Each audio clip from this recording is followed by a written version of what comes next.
Pakiramo sve stvari kud već prije, cijelo ljeto prođe kao kolovoz.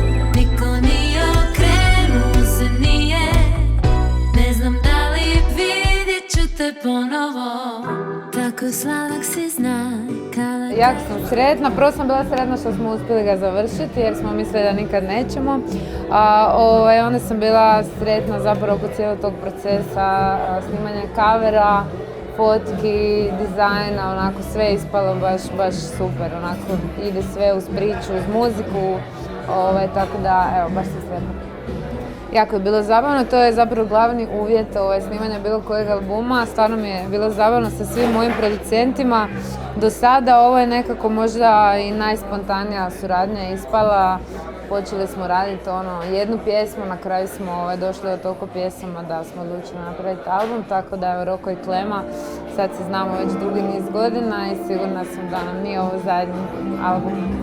Nakon što smo odradili 1.000.000 koncerata ove godine već, čekaju nas još Beograd, Osijek u 11. mjesecu i onda čeka nas zapravo zadnji veliki koncert ove godine u Zagrebačkom Bugalu 7.12. Doći će, evo ja se nadam, svi koji su surađivali na ovom albumu i tako da će biti jedan baš pravi, ogroman, veliki klub. Baš je dobar dan za okrenut sve, opet kao da je prvi put. Ne se da si zvuk, dođi tu, pored mene. Pa evo, mi smo uletili u zadnji dan ljeta, dosta spontano, u studiju Šećer. Hvala Natali na strpljenju. Hvala Natali na povjerenju. Ovaj album je produkt jednog procesa od koliko, godinu dana, godinu i pol dana, tak nešto smo radili na tim pjesmama. Napravili smo još nekoliko pjesama koje nisu ušle na album, ali budu u nekoj skorije budućnosti isto ugledali svjetlo dana.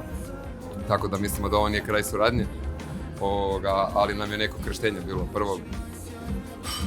Mi smo dosta zadovoljni, hvala instrumentalistima koji su nesebično uletili u realizaciji albuma, Mladenu, Z++-u, kome još? I nama.